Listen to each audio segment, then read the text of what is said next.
tu feras, je tomberai à ta place. Mon seul plaisir sera de t'offrir une vie idéale, sans peine et sans mal.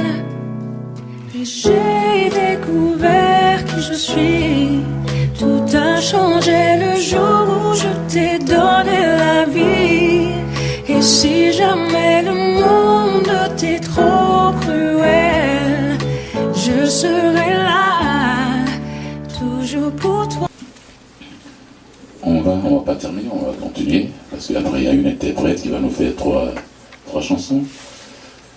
Ouais, la poésie, c'est aussi du slam. Là, j'ai parmi mes invités une slameuse scientifique. Parce qu'elle a des professions scientifiques et fait du slam. C'est la science qui est transmise en slam. Julie, si c'est faux, tu me corriges. Hein. Julie Durima, alias Madame Cosinus, c'est son nom d'artiste. Oui, une fille dans un monde d'hommes. C'était vraiment, le slam c'était un monde d'hommes, c'est vrai, hein, les femmes qui se sont mises au slam, mais ça fait pas longtemps que cela. Julie qui aime les mots et les sciences, bien sûr. Ouais. Julie, je te laisse d'abord et puis après je vais parler un peu de toi, c'est ce que j'ai comme... Julie, tu es prête? Mesdames et messieurs, on accueille chaleureusement Madame Cosinus.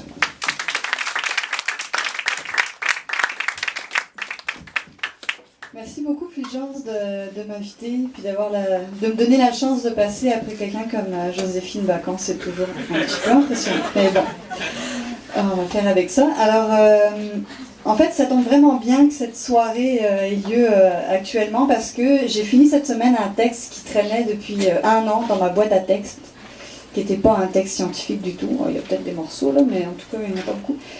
Et voilà, c'est un texte qui me tient beaucoup à cœur et que je suis très contente de faire pour la première fois ce soir.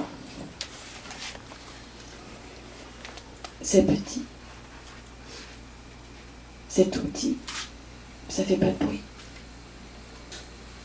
Personne l'a vu. Personne n'y croit. Dans le fond, c'est pas grand-chose. Rien qu'un C- qui se fait le témoin d'une médiocrité moyenne. Ça en vaut même pas la peine, puis ça te dérange pas tant. C'est juste que ça te regarde dans les yeux par en dedans. Ça appartient pas encore au domaine du réel, comme une dream qu'on n'a pas encore attrapée, une idée à laquelle on n'a jamais pensé, une histoire qui s'est jamais passée, en fait. Peut-être une défaite. C'est une cellule de crise parmi tes cellules grises, cachée dans la transparence de son ombre, dissimulée parmi le grand nombre de tes héritages. Un mirage, comme l'idée d'un Dieu qui s'évapore dans la réalité des faits et qui se défait en sanglots comme du ficello.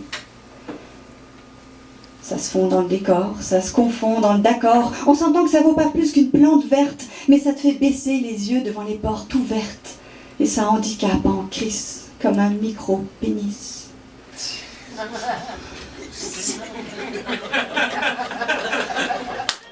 Le minuscule ne tue pas, mais il ne se tait pas. Il est toujours là.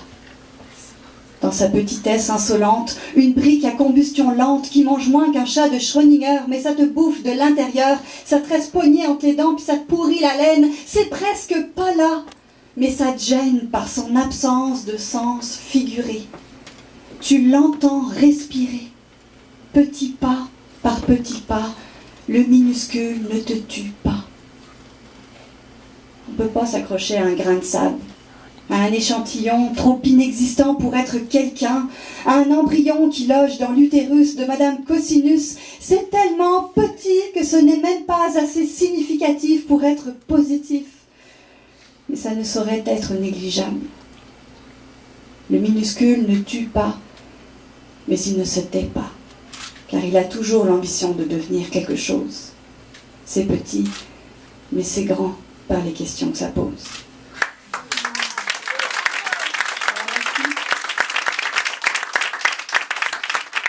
Alors c'est le seul texte que j'avais pour vous ce soir. Alors merci beaucoup pour votre attention.